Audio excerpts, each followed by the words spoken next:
Well, I'm glad you reached out because I love helping you promote this film festival. It's just everything that's right about a film festival with a really cool theme. So before we get to the film festival, tell us, Max, what is a mental health warrior? A mental health warrior is someone who struggles with depression, anxiety, bipolar disorder, or any other mental illness. I don't like the term mental health survivor or he struggles with mental illness. I like the word warrior because that's what we are. We are fighters. But our battles are within our heads and within others because of the stigma that comes with mental illness. And this festival is primarily about, not all the films are about it, but basically for Suicide Awareness Month to basically raise awareness and raise funds for suicide prevention outfits because 3 years ago I got really, really close to ending my life. And actually filmmaking in the film community of Wisconsin basically gave me life again. And I want to give back, and this is how I'm giving back.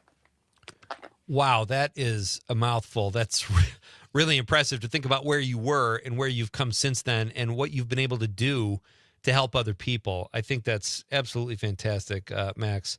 So Mental Health Warrior Film Festival, tell those who, I'll tell you what, tell us when it takes place, Max, and tell us also if people have a film or are interested in mental health films, how they can submit a film or find out more about it. Well, this is kicking off a year of mental health film events, smaller events, leading into a big theater film festival next September. This current one kicks off tomorrow and lasts through the 30th. It's $20 a ticket. You get, but right now we have 25 short films, and you have access to see them from tomorrow to the 30th. And a lot of, not half, but a good chunk of the films are Wisconsin-based. Okay. Also, the cool thing about this festival is because I did this in May, which never do a film festival in May. Never. The weather's nice. People will not want to be inside. Okay. But I found out with the good people at Eventive, I could create another online festival and it wouldn't cost me anything more to do. So I thought, why not? Why not do this? And the thing that is really exciting about this one is $17.50 of the $20 ticket fee, because Eventive takes $2.50 for a processing fee, will stay in the states of tickets purchased. So all tickets sold in Wisconsin, $17.50 of each of them, will go to the Frankie Moscato Foundation in Oshkosh. Wow. She's a fellow mental health warrior, and she actually, I met her filming my film, Last Rung on the Ladder, which is also going to be screened in this festival. And she does just great works. And it's awesome taking my film to all these other states. I've met different agencies that are using creativity in theater and film and the performing arts to fight depression, mental health stigma, and to bring awareness to suicide. So I have a partner in Oregon. I have a partner in Mississippi, in Kentucky, and this is just, I'm really excited about this. The voice in the back of my head is saying it's going to fall flat, fall harder like a lead balloon, but I have faith. That's why I'm coming on your show. Well, and this is, how many times have you done this, Max? Because you were on last year talking about it. I didn't realize it was all online, though. I thought you had a venue previously. Is that a new thing? In May we had a venue, and it really, we had maybe 25 people. Okay. But we are hoping to have smaller events and hoping to build up momentum for next year, and hoping to have events in the Fox cities and maybe in Green Bay over to basically showcase a film that showcases mental health. Boy, that is something else. I like that you're really walking the walk too, Max, because when you had, I think your first event was at Flicks in Madison, maybe, if I recall. Yes, last year in May, and then we had another one this past May. Yes. Okay, and you also had, just as I mentioned, walking the walk, you have actual people that can address mental health on site. Yes. How hard was that to line up, or were people lining up to do it? Not really hard. I partnered with NAMI Wisconsin, and for the life of me, I can't remember the other organization that emailed me to be there at Flex. And make sure that whenever I take my film to other film festivals, make sure to partner with the local NAMI. So there are 988 cards. There's literature that people who maybe are triggered by the film or need help will be able to get it. That's great. When you're screening these films, Max, do you try to go for like a ratio, so to speak, of how many films will be actually about mental health and how many are just good for the soul? Or do you, if you could, would you take all mental health films?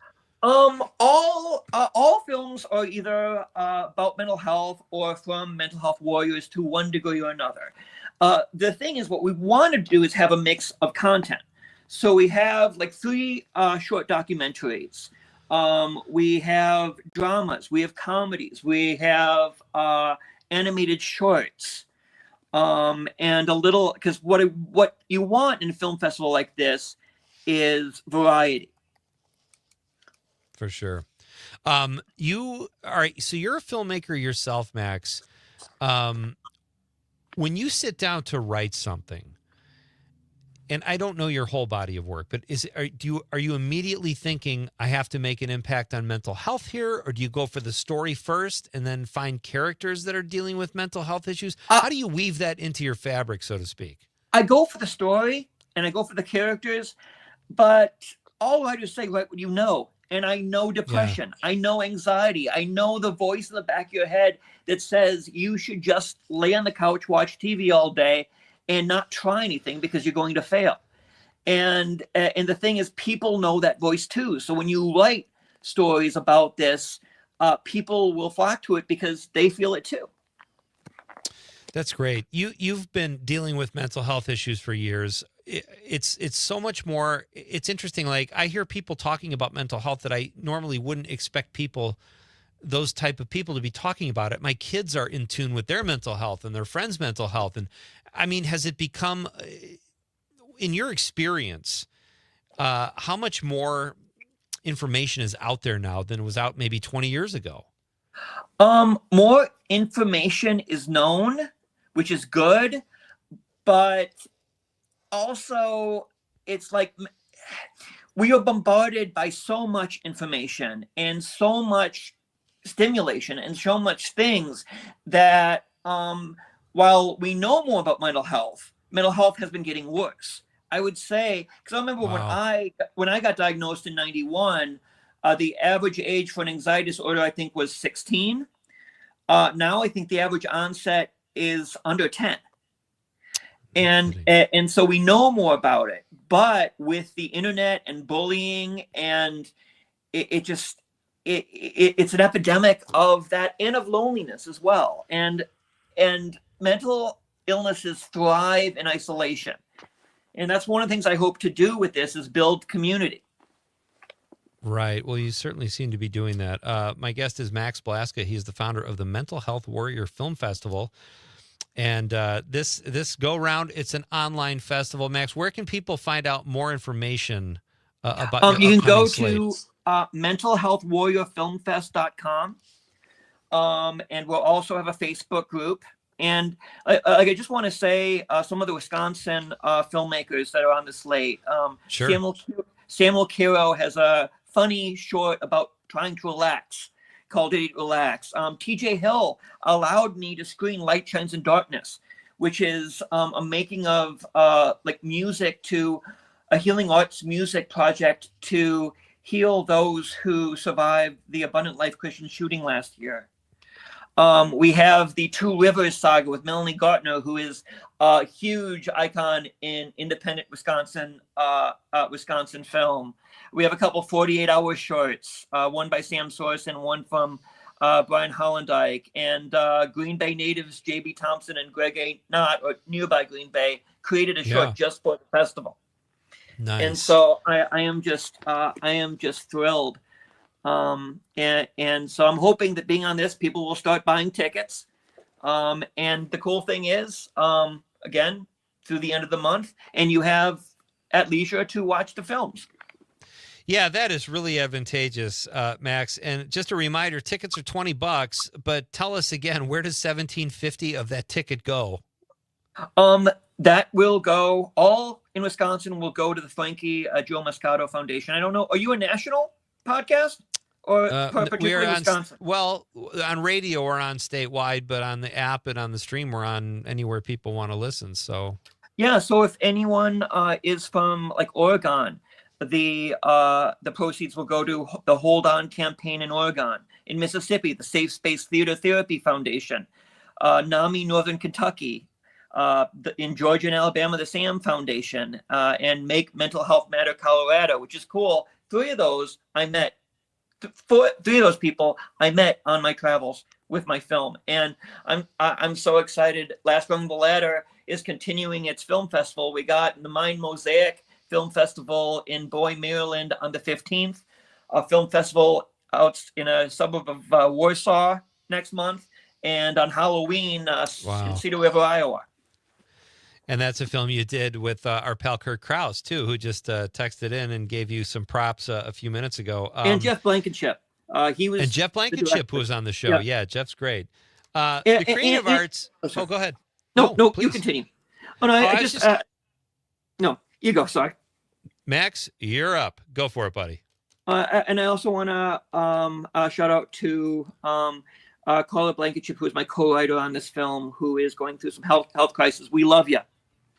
Oh, that's great. All right. And as you know, we've been talking about this, the creative arts probably aren't a cure for mental health, certainly, but they definitely have a positive effect and can really uplift people. So we're going to have a couple more minutes with our guest, Max Blaska.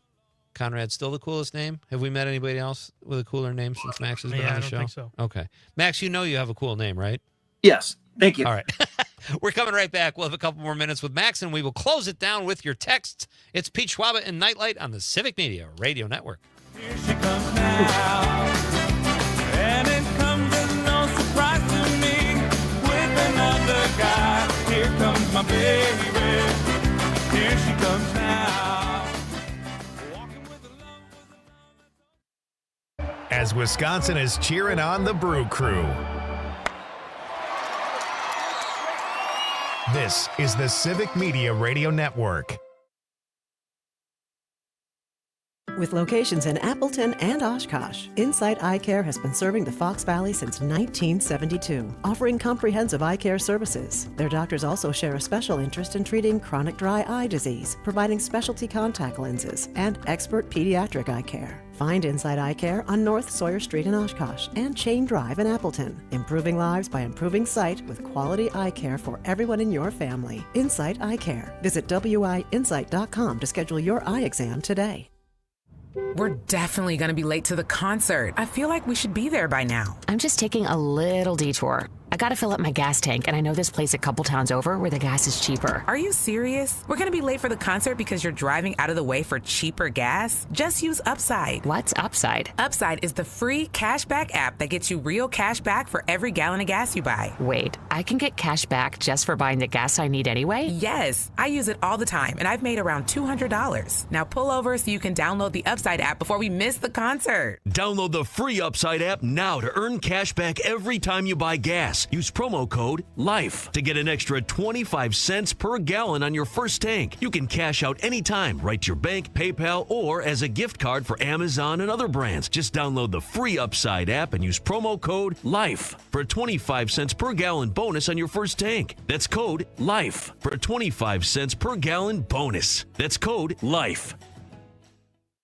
Doctors Without Borders is delivering life-saving medical care where it's needed most in communities around the world.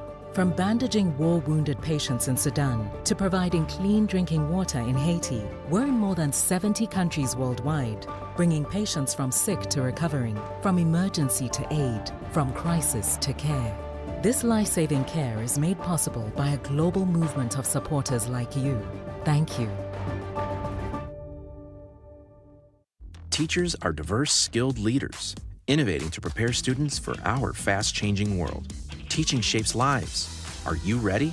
Explore teaching at teach.org, supported by the U.S. Department of Education and 1 million teachers of color.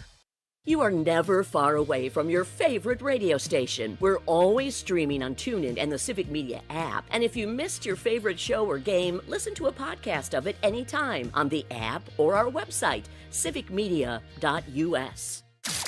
Your local Civic Media radio station is your source for real news and great conversation, plus fun and exciting contests. For a complete list of contest rules, log on wgbw.fm/contest-terms. Come work with us. Civic Media has a number of great jobs across the state. Open now at civicmedia.us/careers.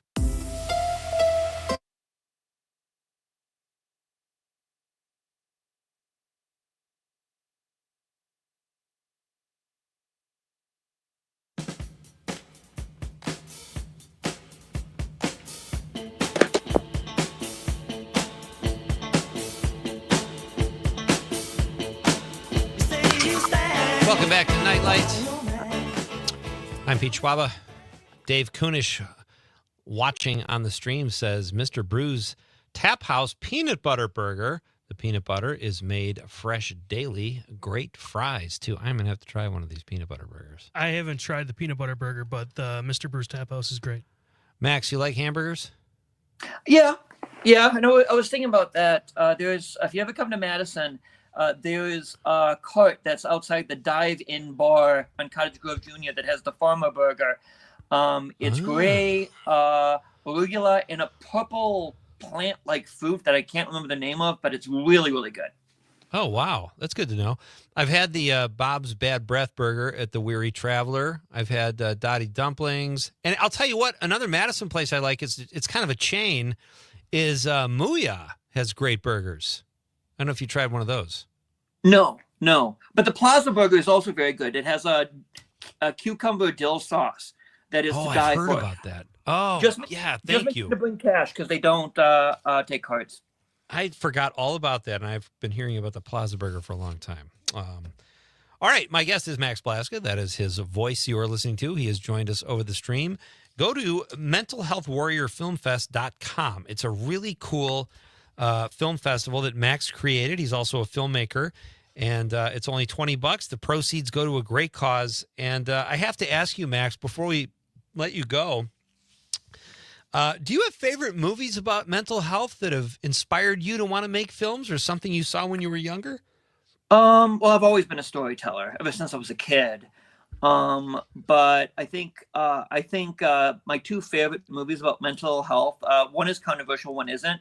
Well, they're both kind of controversial. Beautiful Mind did a wonderful job at putting you in there. I don't want to spoil it if anyone's seen it. I mean, it's like a 25-year-old movie, but it put the audience into. And I mean, I still want to make Last Wrong into a feature. And unfortunately, I would have to get a director that Stephen King knows, which would be very hard. But I'm going to Bangor, Maine this weekend for his birthday, so who knows, he might be there. The other film is What About Bob? It's controversial. Half the people, mental health advocates, hate it. They think it's making fun of mental illness. The other half says, that was me, and it was more about the mental health. The psychiatrist was a real crazy one, with Dreyfus. But, I mean, Bill Murray, I think, was just so... And it came out the year I was diagnosed in 91. And so that was that was my movie. So I think those are my two favorite movies about mental health. But there are so many more. One of our texters, Dave, agrees with you and says A Beautiful Mind, great movie. Max, thank you so much for your time tonight, buddy. Best of luck with this go-around at your festival. Anytime. Keep us posted and break a leg. I hope it crushes. Will do. Thank you, Pete. Have a great night. That's Max. You too, buddy. That's Max Blaska, coolest name in show business. I would like to thank Max, and I would like to thank Eric Westfall for being here in person and taking our Green Bay quiz, which he crushed. He'd be going to the Harvard of quizzes if that were his ACT. Yeah. Our question of the night, in honor of National Double Cheeseburger Day, is what are your top 3 favorite burgers? And John from Madison, he's in the 608, says, Peter, here's the rundown. Number 1, Country House Restaurant, half-pound burgers, Hinsdale, Illinois. Not familiar with the Country House. I'm not sure I've even been to Hinsdale. John has been all over the place, though. Have you noticed that, Con? Yeah, just a little bit. Just a little Dropping bit. bombs from Wisconsin, Illinois, everywhere. He says, just the most delicious giant hamburger ever for me. Ever. $18. $18. That better be a good burger.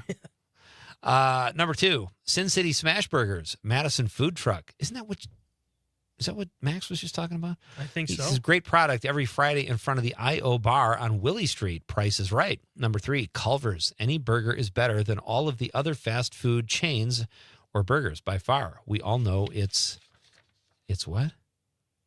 Mom. It's on. Okay. I'll go with that. We all know it's on. Thank you, John.